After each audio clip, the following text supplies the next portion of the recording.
Estamos ao vivo.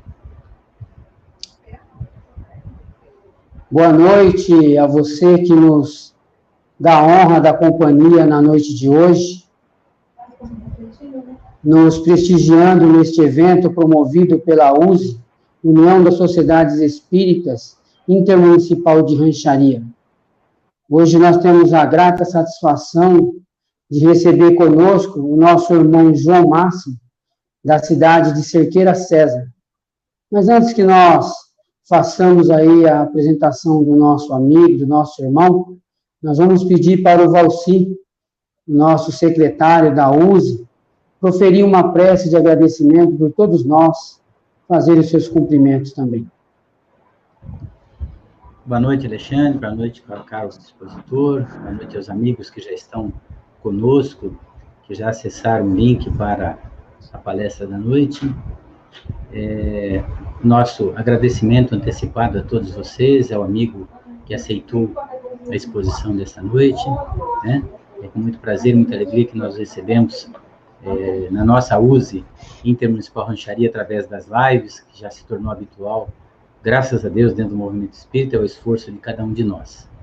Nós queremos convocar, convidar a todos neste momento, para que nos compenetremos dos nossos pensamentos, dos nossos sentimentos, das nossas emoções, para que nos sintonizemos com a espiritualidade amiga, com os nossos benfeitores espirituais, com os mentores desta oportunidade do encontro, e acima de tudo com o querido Mestre Jesus, companheiro e irmão de todas as horas na nossa jornada, para que possamos estar compenetrados, imbuídos da percepção, do entendimento e da compreensão do tema da noite, para que isto possa trazer-nos ensejos, alento para o nosso enfrentamento, para a nossa caminhada, para a nossa vivência terrena, porque assim poderemos contribuir e colaborar uns com os outros na jornada evolutiva. Que a misericórdia divina do Pai Criador seja sobre todos nós, e um amparo especial ao nosso amigo da oportunidade nesta noite, que estará falando de um tema tão importante, tão crucial, tão marcantemente presente no mundo conturbado e agitado em que vivemos. Que Jesus, na sua infinita misericórdia, o Pai, na sua infinita bondade, nos ampare e nos proteja a todos. Que assim seja, Senhor. Que assim seja, graças a Deus.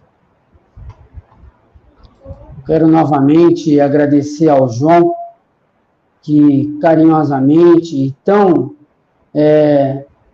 afetivamente aceitou o convite formulado pela USE, apesar da sua agenda bastante cheia, mas encontrou aí um espaço, encontrou um momento para nos brindar com uma palestra da noite, trazendo o tema para nós, o drama das obsessões. João Máximo é um companheiro da cidade de Cerqueira César, é atual presidente do GAEFA, o Grupo de Assistência Espiritual Francisco de Assis, daquela cidade, Cerqueira César. Já esteve conosco presencialmente aqui na cidade de Rancharia, numa oportunidade de encontro, num domingo muito produtivo, um encontro fraterno que nós realizamos as usos regionais de Presidente Prudente e de Assis. Nesta oportunidade, nos brindou também com um tema muito oportuno e que trouxe para nós muita felicidade. Por isso, desde já, João, nossos sinceros agradecimentos a você, que tem divulgado a doutrina espírita, a todo instante, trabalhado pelo movimento, fazendo essa caridade pela doutrina que é a sua divulgação. O João Máximo, nosso irmão, profissionalmente é advogado e hoje está nos brindando aí com a palestra da noite. João, fique à vontade, o espaço é teu. Deus te abençoe, Jesus te ilumine. Primeiramente, eu gostaria de agradecer imensamente esse convite, na pessoa do Alexandre, grande amigo. Como ele próprio disse, eu que tive a honra de conhecê-los pessoalmente, conhecer de perto o trabalho magnífico que não só a USE de Rancharia, mas as USEs da região fazem, executam nessa região tão próspera do Estado, em relação à nossa amada doutrina. Então, é com muita honra e muita alegria que estamos reunidos aqui, e espero que esse nosso encontro possa trazer reflexões maiores, que possam nos auxiliar a renovar-nos intimamente e, assim, continuar a caminhada rumo ao Cristo. Bom, meus irmãos, esta noite vamos tecer considerações, reflexões a respeito de uma pandemia. Há pouco menos de um ano, a humanidade foi surpreendida por esse vírus invisível chamado Covid-19. E aquilo que ninguém esperava aconteceu.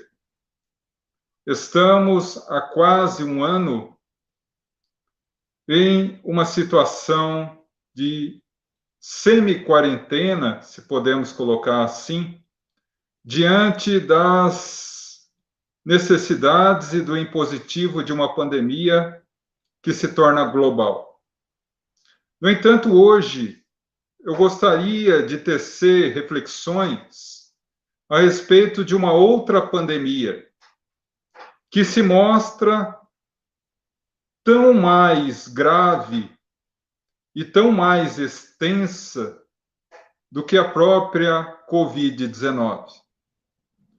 Pois a obsessão é uma pandemia que atinge não só os espíritos encarnados na Terra, mas também todos aqueles desencarnados que ainda se vinculam ao nosso querido planeta Terra.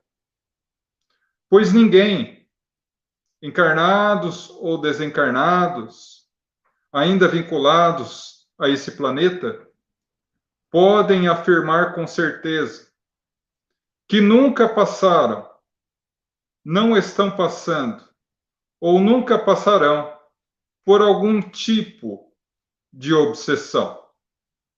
Mas, afinal de contas, o que é a obsessão?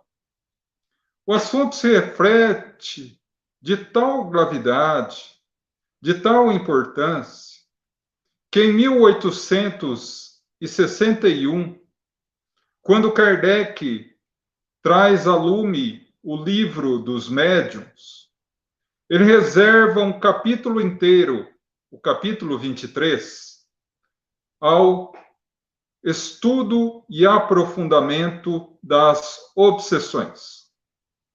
E ali, ele inicia narrando que a obsessão sempre existe quando há a imposição da vontade de uma mente sobre outra mente. Sempre que há imposição de a vontade de uma mente sobre outra mente, há um processo obsessivo. E por essa característica básica, conclui o codificador, que não é possível que espíritos luminosos, espíritos já bem-aventurados, sejam portadores ou vinculados ao ato da obsessão. Característica que é vinculada apenas a espíritos ainda endurecidos, a espíritos ainda vinculados de alguma forma, mais grave ou menos grave, ainda ao mal. Então, dessa forma, nós compreendemos que obsessores não podem ser espíritos nobres. Afinal de contas, os espíritos nobres nos orientam, mas eles não forçam essa orientação, dando-nos o direito do livre-arbítrio. No entanto, há aqueles espíritos ainda enraizados de alguma forma no mal, eles não aceitam a nossa recusa e insistem na perturbação obsessiva, na vinculação da sua vontade mental em cima da vontade mental daqueles que se tornam obsediados. Então, dessa forma, compreendemos o processo obsessivo como um processo mediúnico. Mas, no próprio Livro dos Espíritos, Kardec afirma que todos nós somos, de alguma forma, médiums, uma vez que todos nós captamos e percebemos o mundo espiritual ou as várias faixas de sintonia vibratória na fase encarnada ou na fase desencarnada em algum grau. Portanto, todos somos médiums. E aqueles que se convencionaram a chamar simplesmente de médiums, Kardec dá o nome de médium ostensivo. Então, a obsessão trata-se sempre dessa imposição. Lembrando a questão esclarecedora do Livro dos Espíritos, a 459, quando Kardec analisa a seguinte questão: os espíritos influenciam os nossos pensamentos e atos? E a resposta dos espíritos é preocupante. Sim, e de tal forma que muitas vezes eles que vos dirigem. Então, diante dessa definição, diante desse quadro pandêmico que a obsessão se revela, nós, ao abrirmos os livros da história, percebemos que sempre houve obsessão em todas as fases da humanidade. Desde que o homem começa a encarnar na Terra, tendo a consciência e, por consequência, o livre-arbítrio, sempre há outros espíritos, encarnados ou desencarnados, que intentam impor a sua vontade a outra. Mas, para não nos estendermos demais, vamos dar apenas alguns exemplos, nos restringindo à Bíblia Sagrada. Quando abrimos as páginas do Antigo Testamento, encontramos o primeiro livro escrito por Moisés, a Gênese, e ali encontramos a história de Abraão, o grande pai da raça hebraica, e de seu filho Isaque. E muito lembrada e famosa a passagem onde Deus determina a Abraão que sacrifique o próprio filho em louvor a Deus. Naturalmente, quem analisando friamente essa passagem, não obstante muitos tê-la como apenas uma figura simbólica, mas cabe aqui como reflexão didática, ora, se um espírito, dado o nome de Deus ou qualquer outro espírito, impõe a sua vontade ao outro, no caso Abraão, que estava encarnado, a fazer um ato mau, no caso, matar o próprio filho, ele está sendo vítima de um processo obsessivo. Mas se nós vamos mais adiante, alcançamos agora o livro de Êxodos e encontramos o grande legislador do Antigo Testamento, Moisés, que descreve ele próprio, autor deste livro, quando ele descobre a sua ascendência hebraica e vê um soldado egípcio açoitando um hebreu escravo. Ele intenta contra o soldado e o mata, tomado de ira e raiva. Naturalmente que aí podemos perceber que, assomado à sua angústia íntima, foi naturalmente incendiada por alguma influência espiritual negativa. Mas seguindo mais um pouco adiante, entramos agora no livro de Samuel e encontramos a história do poderoso rei Davi. Mas antes de Davi subir ao trono da Palestina, houve no seu lugar o rei Saul, que, conforme os escritos de Samuel, em várias noites se via perturbado por um demônio, um espírito maligno, e só conseguia manter a serenidade quando ouvia as melodias suaves das notas musicais do jovem Davi. Seguindo um pouco mais o livro de Reis, quando encontramos o inolvidável profeta Elias, no famoso combate, no famoso desafio contra os 400 sacerdotes de Baal, às margens do rio Quinzon, quando ele vence o duelo, demonstrando que o único Deus é Jeová, a sua primeira atitude é de mandar decapitar os 400 sacerdotes de Baal, naturalmente envolvido por uma indução obsessiva. Então, nós vemos que ao longo de todo o Antigo Testamento encontramos episódios obsessivos. Mas além, no Novo Testamento, na vida de Jesus, os 4 evangelistas, Mateus, Marcos, Lucas e João, também nos trazem episódios semelhantes.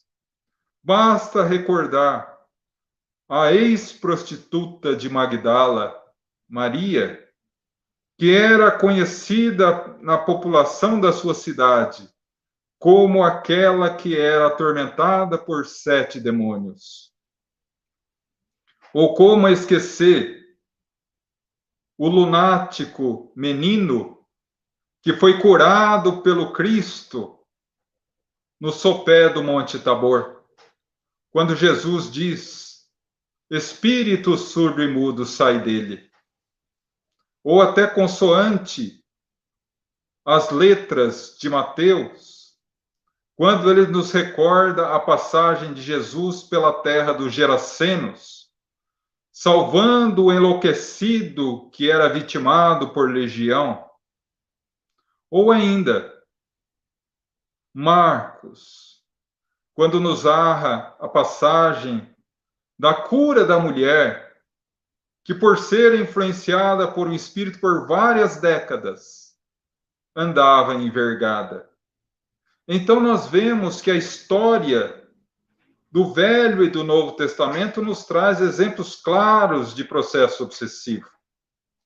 Mas, enfim, já que sabemos que o processo obsessivo é a imposição de uma mente sobre outra mente, que toma características pandêmicas, de tal forma que não há um só espírito vinculado à Terra, na condição de encarnado ou desencarnado, que fuja dela, o que exatamente causa a obsessão? A obsessão é um fenômeno mediúnico, portanto, um fenômeno de sintonia vibratória. Há de se ter uma sintonia vibratória para que haja o processo obsessivo.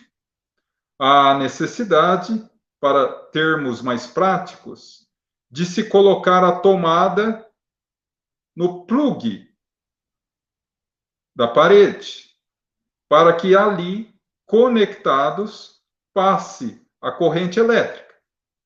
Da mesma forma, é necessário que o plug da nossa mente se vincule ao plug da mente do obsessor, para que, feita essa conexão, por ali, por essa ligação vibratória, passe-se a corrente obsessiva.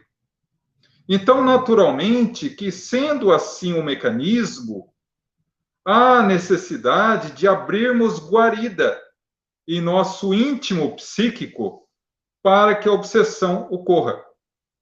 Porque se a questão obsessiva tem um caráter vibracional e para ocorrer há necessidade da vinculação psíquica, há necessidade do obsessor encontrar em nós alguma vinculação, algum plug que nós, dentro do meio espírita, conhecemos como sintonia vibratória. Então, se sabemos que as obsessões são oriundas de espíritos inferiores, esse plug, essa porta que se abre, naturalmente está dentro do nosso íntimo, do nosso pensamento, das nossas ações, das nossas falas. Como disse Jesus, toda vez que um demônio, palavra bíblica para o obsessor, é expulso de uma casa e percebe que seu dono não trocou as fechaduras, ele volta com outros 7 obsessores. Ou seja, sempre que um espírito se aproxima de nós, aproveitando as nossas brechas morais, e ele é expulso, entre aspas, por um processo de desobsessão, por orações, por passes, por um tratamento espiritual, mas percebe-se que ele não mudou o obsediado, as características morais que levaram em seja a obsessão, talvez aquele mesmo não volte, porque muito provavelmente possa ter se arrependido e seguido seu caminho. Mas outro se vinculará no seu lugar, porque entra na mesma faixa de sintonia que a pessoa não quis mudar. Então, a causa primária do processo obsessivo é o mal que ainda existe dentro de nós. E aí quebramos o primeiro paradigma, que o obsessor é o espírito mau e que nós somos coitados e vítimas. Todo processo obsessivo começa no íntimo do negativo que existe dentro de nós. Por isso, André Luiz nos diz: o único mal que devemos temer é o mal que ainda existe dentro de nós.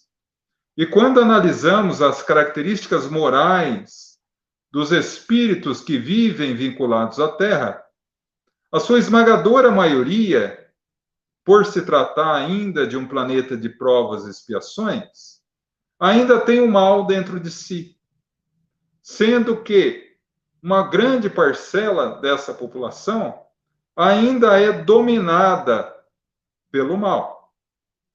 Facilidade encontrada aí pelos obsessores de estabelecer o plug fluídico para que o processo obsessivo ocorra. Então, dessa forma, nós encontramos dentro da área das obsessões as suas 5 formas de manifestação. Ela pode se manifestar na sua maneira mais comum e habitual, que todos nós conhecemos. Quando o espírito obsessor está desencarnado e o espírito obsediado está encarnado. É muito comum nós vermos isso na prática do trabalho mediúnico, na prática do trabalho espírita dentro das nossas casas, É aquilo que os leigos acorrem às nossas casas dizendo que está com encosto, que encostaram nele. O espírito obsessor me perturba. E aí? Esse caso, o espírito desencarnado impõe a sua vontade ao espírito encarnado. E aqui, apenas um parênteses para eu narrar um fato curioso que poderia ser cômico se não fosse trágico. Certa vez em nossa casa, uma pessoa se aproximou ao final da reunião e disse: João, eu estou com um problema de encosto. Nós aguardamos o que ele iria falar. Eu estou com encosto, o espírito está me perturbando, eu não tenho sossego na minha vida.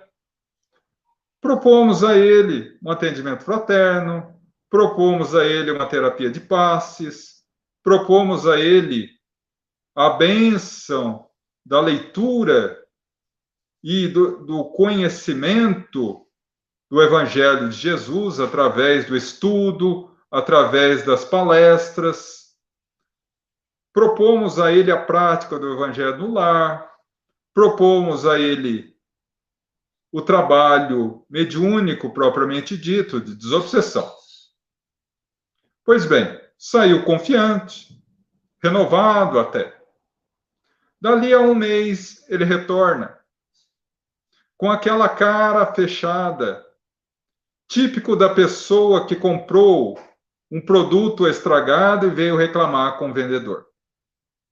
Olha, João, eu respeito muito você, mas não estou satisfeito com o que você fez. Eu falei, o quê? Olha, até uma semana e meia, eu fiquei bom. Sumiram com o obsessor. Mas aí o obsessor voltou e eu continuo perturbado. Nesse momento do diálogo, nosso orientador espiritual, num misto de piedade e orientação, nos disse a mente: ele não mudou, ele não fechou as portas mentais, continua agindo da mesma forma. E muitas vezes nós, diante dessa situação, dizemos a ele: meu irmão, será que você tomou a medicação correta? Mas qual medicação? Você não me prescreveu nenhum remédio? Prescrevi. Prescrevi o Evangelho no lar. Prescrevi um pouquinho de paciência. Um pouquinho de perseverança no bem. Um pouquinho menos de maledicência. Na realidade, ele saiu pisando duro e não gostou muito do que eu falei. Mas é a realidade. Então, dessa forma, a primeira forma de obsessão é essa. Espírito desencarnado, obsessor. Espírito encarnado, obsediado. Mas ocorre também o inverso. Quando o espírito desencarnado é o obsediado e o espírito encarnado é o obsessor. Quantas vezes, meus irmãos, não vemos pessoas equivocadas que se desesperam, o desespero da revolta contra Deus. Por que você foi embora? Por que Deus te levou? Aquele desespero que faz um mal muito grande àquele nosso ente querido que se foi. Ou outras vezes, o apego excessivo da esposa ou do marido, que não obstante o ser querido ter atravessado o véu suave da transição da desencarnação, o chama constantemente a pretexto dos menores equívocos e dificuldades da vida física. E esse foi um caso ocorrido certa vez em nossa casa. Uma senhora se aproximou, muito distinta, dizendo que o marido a perturbava. Havia desencarnado e, a partir daí, ela ouvia constantemente em seu lar. Fizemos várias reuniões, inclusive de desobsessão. O espírito do marido veio e, depois de muita conversa, de muito diálogo, ele compreendeu a sua realidade de espírito imortal e seguiu para as colônias para acompanhar o seu caminho de evolução. Passado aproximadamente 3 semanas, ela retorna à nossa casa pedindo satisfações. O que vocês fizeram com o meu marido? Minha irmã, ele estava num processo de vinculação obsessiva. É natural que ele seguiu o caminho dele. Como seguiu o caminho dele? Depois de me perturbar tanto, agora eu que não dou sossego a ele. Vou chamá-lo todos os dias. E aí nós começamos a perceber que, em realidade, o obsessor não era o marido, e sim a esposa, que necessitava de orientação. Mas, seguindo esse mesmo raciocínio, chegamos à terceira forma das obsessões. Quando o espírito obsessor está desencarnado, como o obsediado igualmente desencarnado. Quando desencarnamos, nos vinculamos ao ambiente psíquico mais favorável a nós. O objeto da nossa satisfação íntima. Como diria Jesus, aonde estiver o seu pensar, ali estará o seu coração. Pois bem, quantos são aqueles que praticam o mal na terra? Não se arrependem. E ao desencarnar, muitas vezes se deparam com as suas vítimas, entre aspas, do processo encarnatório, que não o perdoaram e começam por uma fixação psíquica de culpa inconsciente, um processo doloroso e difícil de obsessão. Muitos casos, na época do século XIX e antes, de senhores de escravos que, ao se verem libertos do corpo físico, se deparavam pelo sentimento de culpa inconsciente ao vínculo psíquico com aqueles escravos a qual ele matou, e a bênção do perdão libertador ainda não havia alcançado seus corações. Mas o contrário também é real. Quando o obsessor e o obsediado estão igualmente encarnados. E aí ocorre um fato que é muito comum, dentre outros. Por exemplo, no seio do relacionamento conjugal, o marido e a esposa. Quando o germe, melhor dizendo, o vírus que corrói as relações dos ciúmes, toma proporções destruidoras. O marido quer controlar o que a mulher veste, aonde a mulher vai, se a mulher trabalha, a hora que vai, a hora que volta, com quem esteve, com quem conversou, o tipo de cabelo. A mulher quer saber se o marido chegou no trabalho, a hora que ele saiu, a hora que ele chegou, com que ele vai, com quem que ele volta.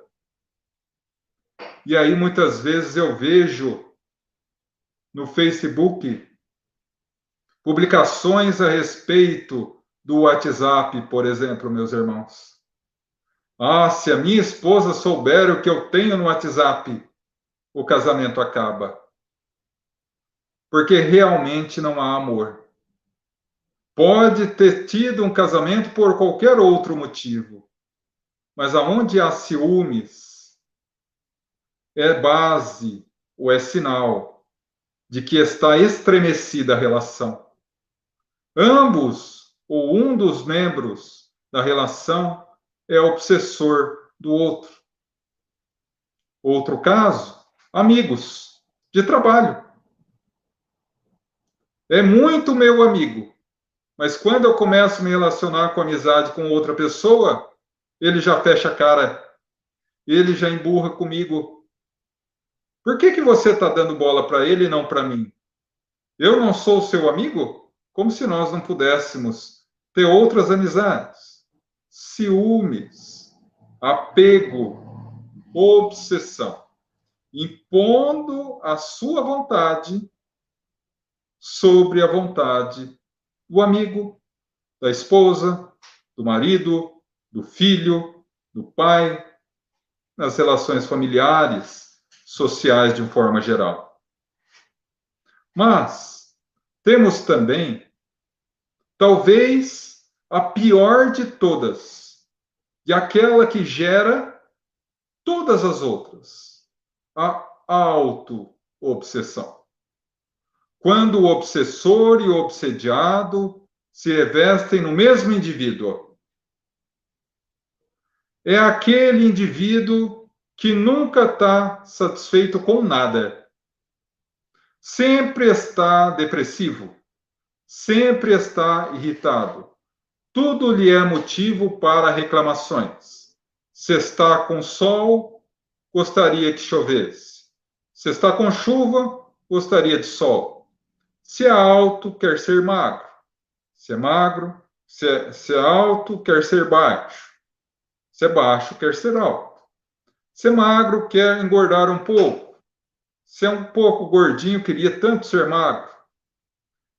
E nunca está satisfeito com nada, se auto-sabotando, se vendo como vítima, num vitimismo constante na sua vida, sempre achando que Deus, que Jesus, que os mentores, que o governo, que os pais, que os amigos, que os companheiros, que os filhos, que a esposa, que o marido têm a obrigação de auxiliá-lo, sem que ele queira se auxiliar. Uma eterna vítima, esquecendo-se que nós, pela abençoada oportunidade do livre-arbítrio, somos senhores soberanos do nosso destino. Então, dessa forma, meus irmãos, quanto equívoco. Contar rapidamente um caso a vocês. Na época da minha faculdade, eu tinha uma amiga chamada Patrícia, uma negra linda, que foi adotada por um casal de alemães, loiros de olhos azuis. Eles tinham uma confortável situação financeira. E Patrícia era uma menina linda, uma menina estudiosa, uma menina feliz. Se não fosse por uma situação. Não se admitia negra. Tinha um preconceito ferrenho contra qualquer pessoa de tonalidade de pele negra. O que era inconcebível. Naquela época, não saía de casa sem chapinha. Infelizmente, em certa ocasião, ela viu nos jornais que Michael Jackson, na época estourado, havia clareado a sua pele utilizando um cosmético à base de soda cáustica. Ela colocou soda cáustica pura na pele, sendo internada com queimaduras horríveis. E depois de vários meses de tratamento em clínicas psiquiátricas, uma noite ela acorda desesperada e pula da sacada do apartamento do seu prédio, do 8º andar, por não se admitir negra. A auto-obsessão. Ela tinha 2 pais que a amavam mais do que tudo. Tinha uma condição financeira confortável. Tinha tudo que uma garota pode querer. Tinha uma beleza invejável. tinha saúde perfeita, tinha amigos. Por quê? Obsediava-se a si mesmo. Mas diante dessas 5 formas, quais são os tipos de manifestação da obsessão? São 3, em realidade. Kardec nos fala que o primeiro nível das obsessões é a obsessão simples. Diz Kardec que, em realidade, a obsessão simples não é bem um processo obsessivo. São episódios de obsessão, episódios de perturbação obsessiva. A pessoa está na sua aparente normalidade. De repente vem um ímpeto de raiva, um ímpeto de tristeza, um ímpeto de vincular-se mais forte a um determinado vício. E naquele momento, ele perde a razão e se entrega absolutamente ao instinto. É muito comum, depois dessas crises, a pessoa retornar à sua aparente condição de normalidade mental. Dizer, me perdoem, eu não sabia o que estava fazendo, chora, se desespera. Outros ainda dizem, com um certo cinismo, eu sou assim. Brigo, discuto, mas não guardo raiva de ninguém. Natural. Já vomitou toda a baba venenosa? Agora é os outros que guardam raiva dele. Então afirma Kardec que aqueles que são incitados por espíritos obsessores a se vincularem a esses pequenos episódios de descontrole, que pode ser um acesso de raiva, pode ser um xingamento na via pública, pode ser um dia que acordamos, como vulgarmente se fala, na fossa, com o pé esquerdo, e ao invés de lutarmos contra, alimentamos isso, porque afinal temos uma necessidade perniciosa e patológica de atenção, de vitimismo, acabamos prolongando algo que poderia passar em alguns minutos ao longo do dia todo. Então, a partir daí, naturalmente, que a indução obsessiva a cada episódio vai agravando-se cada vez mais. Até que, afirma Kardec, que se o indivíduo não se reajusta nas faixas da obsessão simples, ele pode decair nas garras da obsessão por fascinação. E se a obsessão simples eram, em realidade, episódios obsessivos, a obsessão por fascinação, caracterizada pela falta de autoavaliação. O obsessor tira do obsediado a sua autoavaliação, alimentando em demasia o orgulho do indivíduo, do obsediado. É aquele indivíduo que nunca, jamais, em momento nenhum, admite que errou. Ele prefere a morte a admitir um erro seu. Sempre são os outros que se equivocam. Nossa, João, mas que característica diferente. Eu nunca vi uma pessoa assim. E quando eu assisti um determinado palestrante falando sobre obsessão por fascinação, e ele disse, olha, meus irmãos, para reconhecermos alguém fascinado, é muitas vezes necessário apenas olharmos ao espelho. Mas, de tal forma, essa obsessão se vale muitas vezes daquele indivíduo que, em uma discussão, sempre quer ter razão.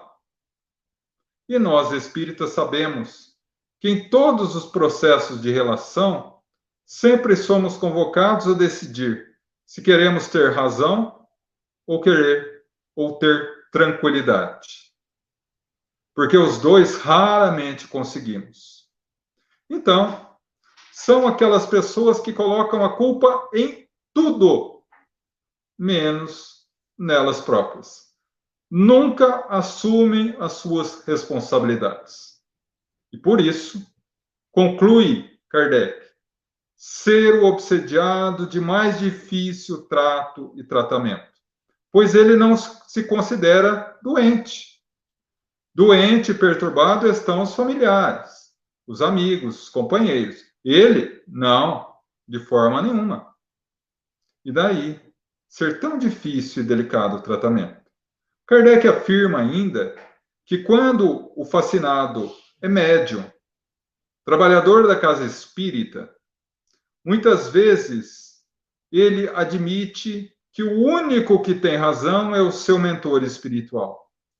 Mesmo que lhe venha sugestões estapafúrdias ou totalmente sem nexo, ele admite que os outros que lhe querem apontar o caminho ou iluminar a sua vida pelo discernimento lógico e pelo bom senso são apenas vítimas de inveja.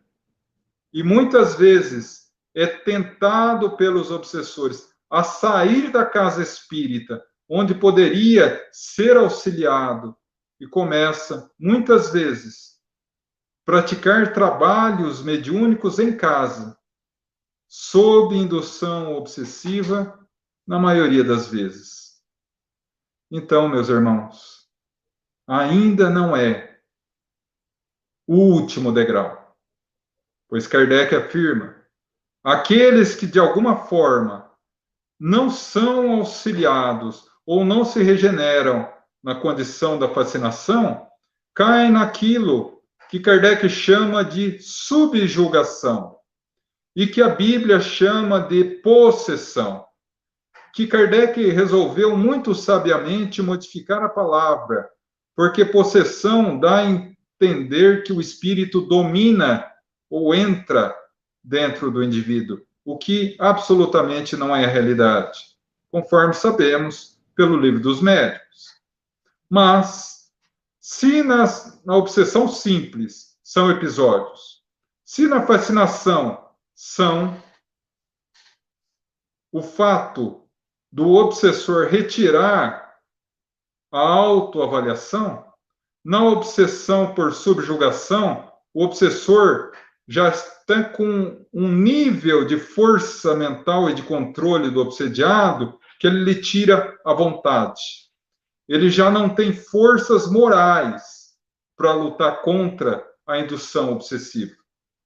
E aí vemos pessoas na rua que cantam as estátuas, que brigam sozinhos, que são passados pela humanidade encarnada como doentes mentais, como pacientes de hospitais psiquiátricos, e que, em realidade, apenas são obsediados. Manuel Filomeno de Miranda, em uma das suas grandiosas obras sobre o processo mediúnico e a loucura, chega a afirmar que se a prática dos processos desobsessivos fosse uma constante dentro dos hospitais psiquiátricos, a grande maioria dos pacientes alcançaria a alta. Então, meus irmãos, diante dessas formas e desses tipos, quais são as características básicas e principais dos obsessores? Existem aqueles que são conhecidos por nós como obsessores apegados, que eles estão conosco não propriamente por nós, mas por algum objeto que lhes é caro. Não obstante desencarnados, ainda estão vinculados a determinado objeto, a determinada casa, e nós, por sermos possuidores do objeto ou moradores de determinada casa, sofremos a influência. Não é? Por exemplo, um caso muito conhecido de Chico Xavier, que está numa das suas obras biográficas. Um jovem casal foi ao Chico, e depois, ao final da conversa, o Chico disse: daqui a 21 dias vocês ganharão um presente de alto valor. E eles voltaram para casa ansiosos. Mal esperavam chegar o 21º dia. Quando chegou o 21º dia, o dia passou normal. À noite foram dormir. E de madrugada, bandidos entraram em sua casa e assaltaram muitas coisas, levando um diamante de alto valor, herança de família. Eles foram imediatamente ao Chico. Ô Chico, você disse que nós ganharíamos um presente de alto valor? E nós fomos roubados, tivemos um prejuízo imenso com o diamante que foi levado. O Chico sorriu e disse: exatamente, esse é o presente. Esse diamante foi a causa de morte de dezenas de indivíduos ao longo dos séculos. A maioria seguiu seu caminho, mas ainda haviam 21 espíritos enraizados na materialização daquele diamante e que estavam naturalmente em seu lar, perturbando vocês. Quando ele foi roubado, eles seguiram os ladrões.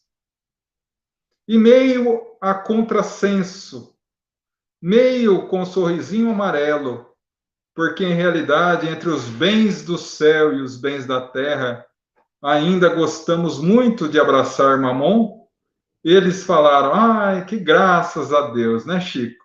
Mas não ficaram muito satisfeitos. Os obsessores apegados.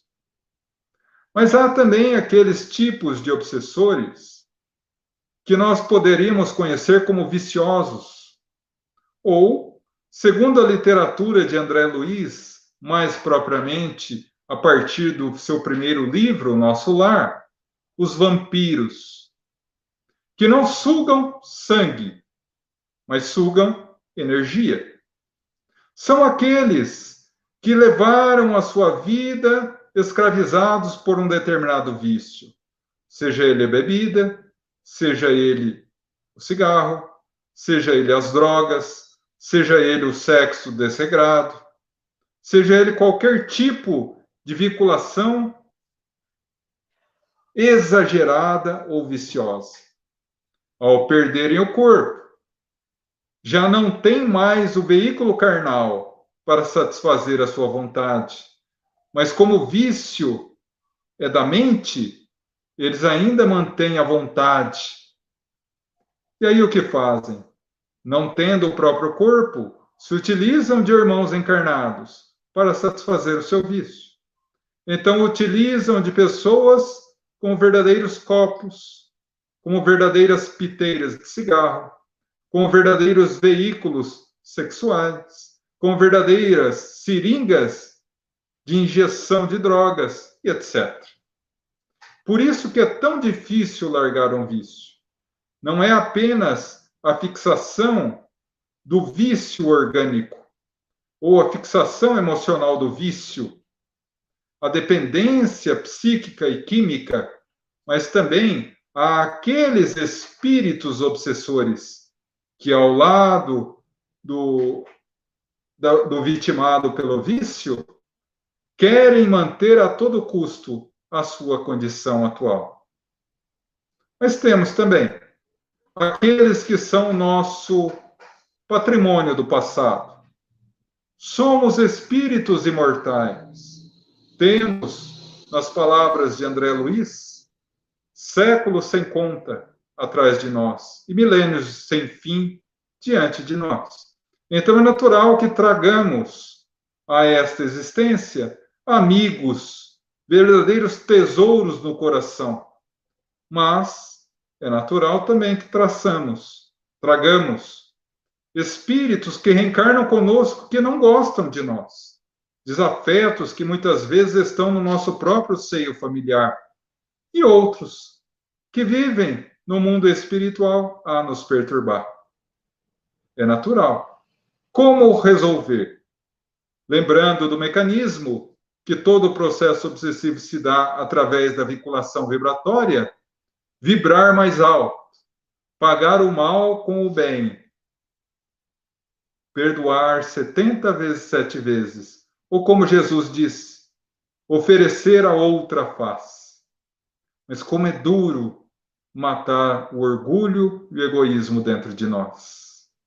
Então, meus irmãos, dessa forma, o que fazer para alcançar a cura definitiva desse verdadeiro demônio que nos persegue a vivência de paz e de harmonia? Jesus nos orienta. Talvez alguém mais afeito aos rituais possa supor, dentro da teologia católica, que um eventual ritual de exorcismo pudesse resolver a questão. Kardec também colocou essa pergunta, a 477 do Livro dos Espíritos. Em caso obsessivo, o ritual do exorcismo tem alguma eficácia? E a resposta é não. E além disso, muitas vezes os obsessores se riem de tal prática quando aqueles que o praticam o levam a sério. Então, como resolver? Mais uma vez nos recordamos do Mestre. Naquela inovidável manhã que ele disse ao menino obsediado: espírito surdo e mudo, sai dele. E o espírito o abandonou. Não necessariamente estava dentro do corpo, como disse antes, porque isso é impossível, mas estava o influenciando de forma radical. Fazia-o jogar nas pedras e nos espinhos, no fogo. E assim que o espírito sai, o menino recobra a lucidez e, abraçado pelo carinho e o amor do seu pai. E quando vão, os apóstolos vêm até o mestre e dizem: Senhor, estivemos a noite inteira com ele, colocamos em prática tudo o que vós nos ensinaste. O Senhor diz algumas palavras e o espírito sai. E Jesus: em verdade, verdade vos digo, para esta casta, para esse tipo, para essa categoria de espíritos, espíritos ainda escravos do mal, espíritos ainda dominados pelo mal, somente jejum e oração. Como nós temos como uma das nossas características mais fortes moldar as orientações de Jesus para que elas caibam às nossas conveniências humanas, nós admitimos que o jejum é o jejum alimentar. E agora que estamos no período da quaresma, por exemplo, quantos são aqueles que não comem carne para se purificarem, por exemplo? Mas quando Jesus nos fala do jejum, ele não fala em jejum alimentar, porque em realidade o jejum alimentar não afasta o espírito, nos torna um espírito desencarnado, porque se não comermos, vamos morrer de fome. Em realidade, ele falava daqueles que praticam o jejum moral.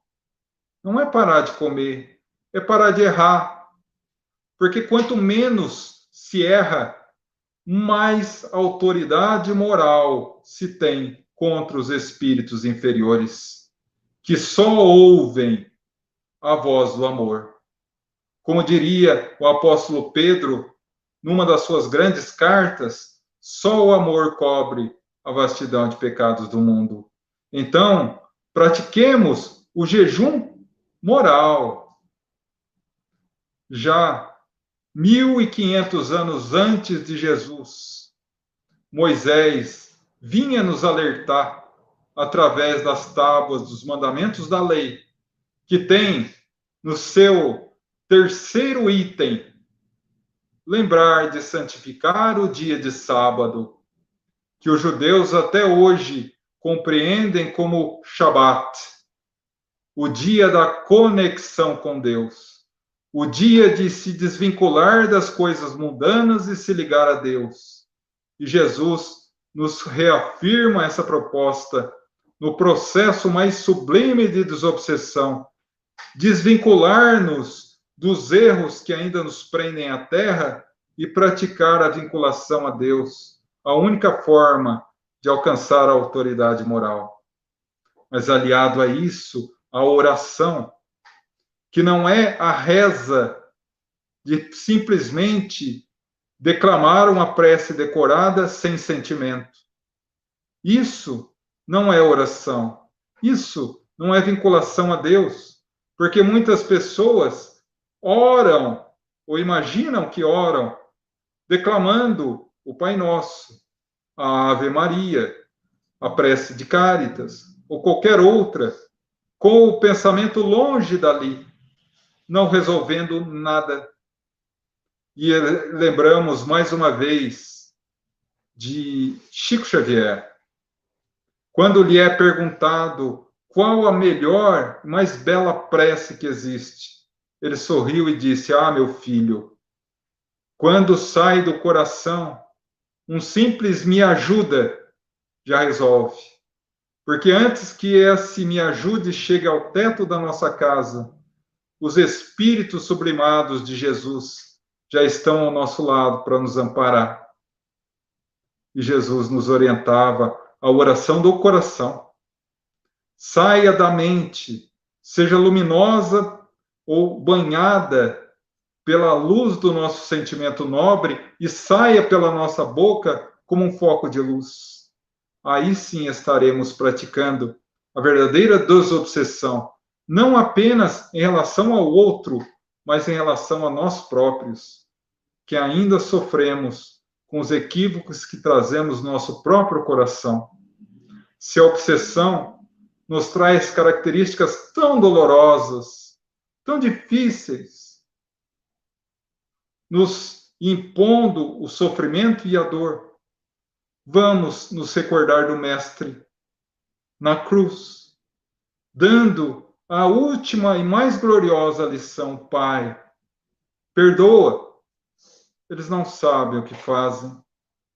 Vamos matar dentro de nós o orgulho e o egoísmo, e aí sim podermos levantar e seguir adiante, de olhos fixos no porvir, de cabeça ereta, porque, como disse o Chico, eu faço o possível para viver de tal modo que, quando eu desencarnar, eu possa olhar os que me perseguem nos olhos, e eles terão que abaixar as vistas, porque são eles que me perseguem, e não eu que persigo. Quando eu sou perseguido, eu ainda consigo andar, mesmo em dificuldades. Mas quando eu sou perseguido, eu ainda consigo caminhar, mesmo com dificuldades. Mas quando eu persigo, eu não saio do lugar. Que Jesus nos auxilie a iluminar o nosso coração, para poder iluminar a nós próprios e ser um foco de luz na noite sombria das obsessões, que infelizmente, nesse período de transição planetária, ainda permeia sobre todo o planeta. Minha profunda gratidão, meu profundo carinho a todos os nossos irmãos. Obrigado. Alexandre, meu querido irmão.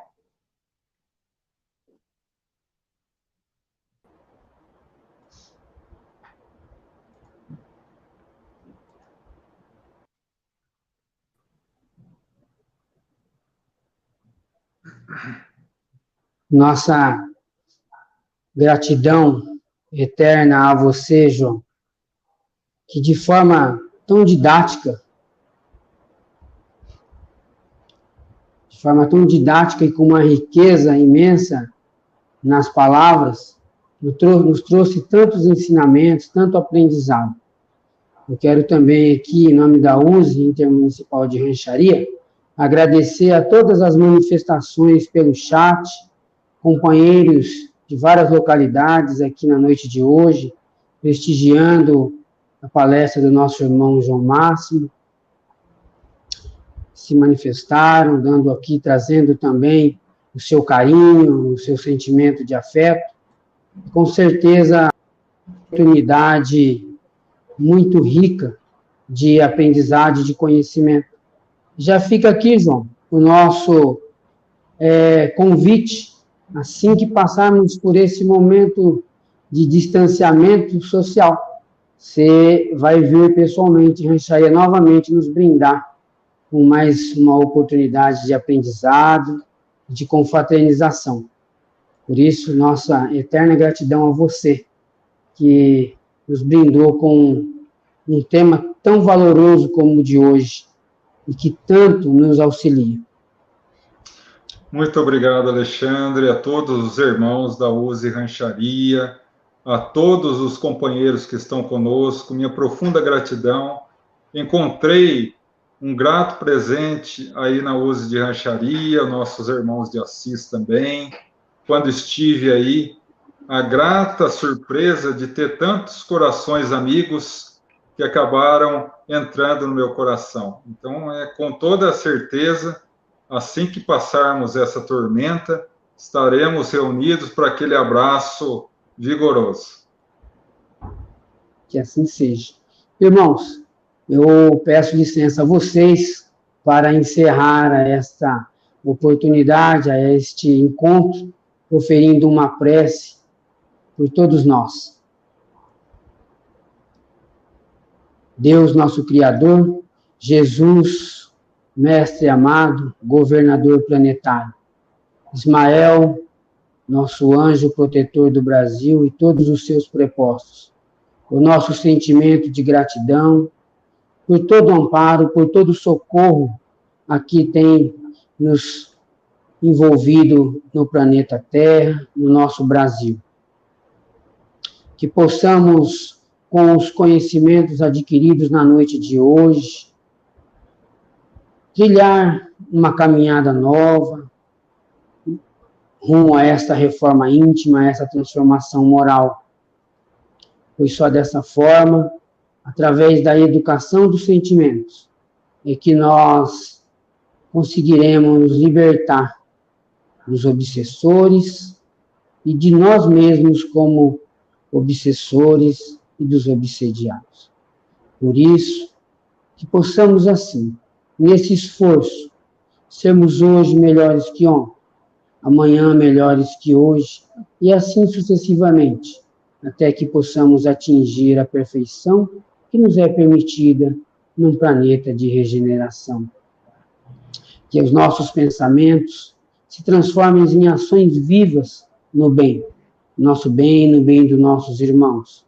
E dessa forma, humildemente, nós vamos colaborando, contribuindo para um planeta mais feliz e um planeta regenerado. Que as bênçãos do Mestre Jesus envolva a todos nós, hoje e todo sempre. Assim seja, graças a Deus. Graças a Deus. Uma boa noite a todos. O nosso abraço fraterno. Valci. Nossa gratidão em nome da USE ao amigo João Máximo. Parabéns. Gratidão a todos vocês, meus irmãos, que de forma tão valorosa trabalham pela divulgação da nossa amada doutrina. E um abraço também a todos que aqui estão juntos conosco, que tenham uma semana abençoada. Que assim seja. Boa noite a